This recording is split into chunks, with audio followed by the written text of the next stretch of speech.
Why is China, home to 1.4 billion people, one of the most secular countries on Earth? Let me hit you with a shocking number. 80% of Americans identify as religious, but over 90% of Chinese are non-religious or atheist. Today, we're breaking down the 5,000-year history that created this massive cultural divide. No jargon, no bias, just the facts that explain why China's secularism is unlike anything else in the world.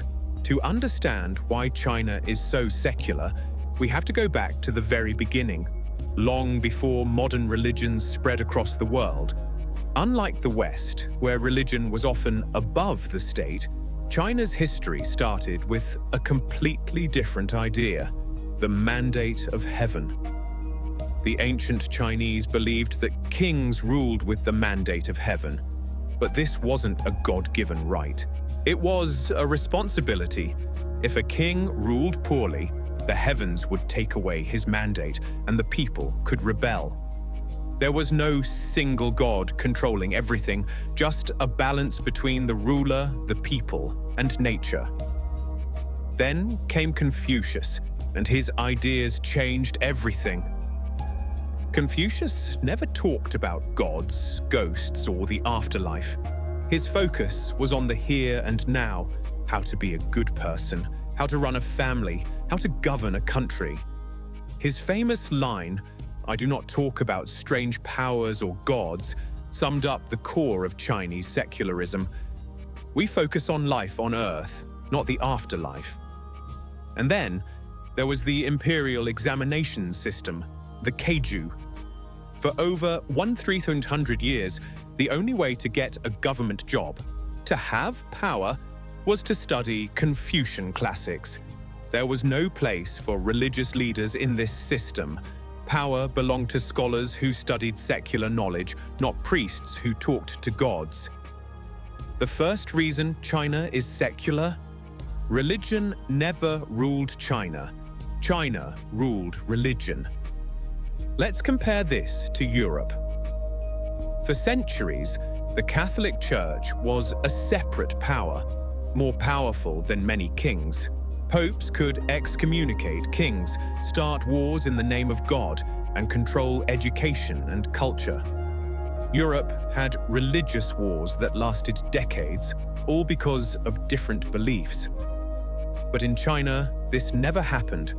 From the Qin dynasty, which unified China 2,200 years ago, to the Qing dynasty, the central government was always in control. Religion was allowed, but it was never allowed to become a separate power. Its rise and fall depended entirely on the ruling class's policies. Take Buddhism, China's most far-reaching religion. Its fate was tied to imperial policies, with tragic persecutions like Emperor Taiwu of the Northern Wei executing tens of thousands of monks, and Emperor Wuzong's Tang dynasty persecution closing thousands of temples, almost wiping out Buddhism. Clear proof religion was always subject to state rule. Buddhism, Taoism, and later Islam, all of them were integrated into Chinese society, but they never ruled over it. This is what we call three religions in one: Confucianism, Buddhism, and Taoism coexisting, not fighting. They borrowed ideas from each other, and none of them claimed to be the only true religion. There was no need for religious wars because religion was never a threat to the state. Then came modern times. In the 20th century, China went through massive changes, from the end of the imperial system to the founding of the People's Republic. One of the key changes was further secularization. Religion became a personal choice, not a social requirement. The government separated religion from education and politics, ensuring that no religious group could influence public policy. Let's fast forward to today. The latest data tells us that over 90% of Chinese people are non-religious or atheist, and this isn't by force. It's a cultural habit, a way of life that's been shaped by 5,000 years of history.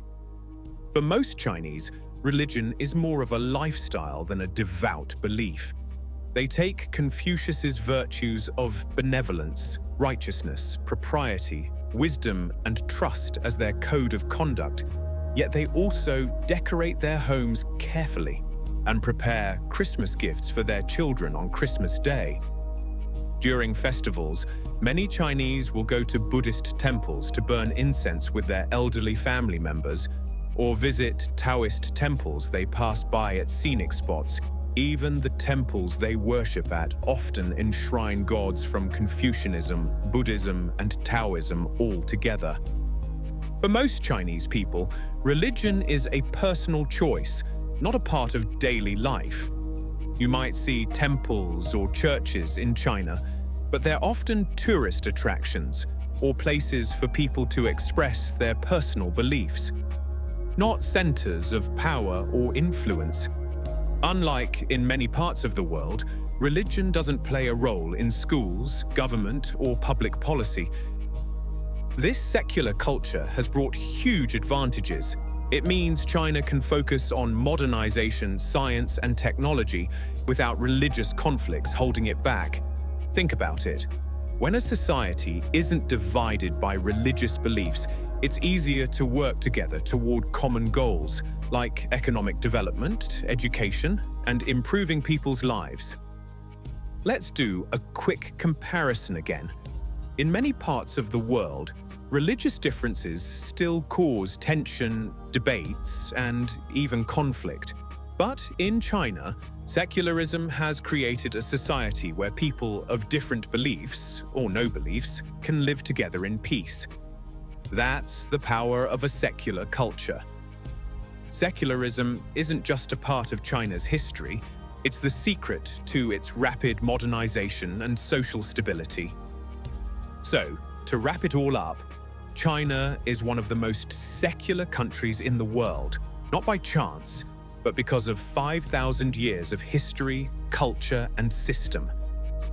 First, its ancient roots, the mandate of heaven and Confucianism, focused on life on earth, not the afterlife.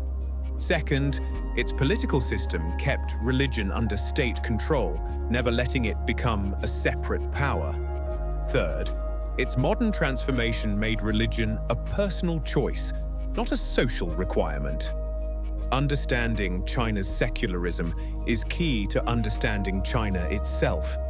It's not about rejecting religion.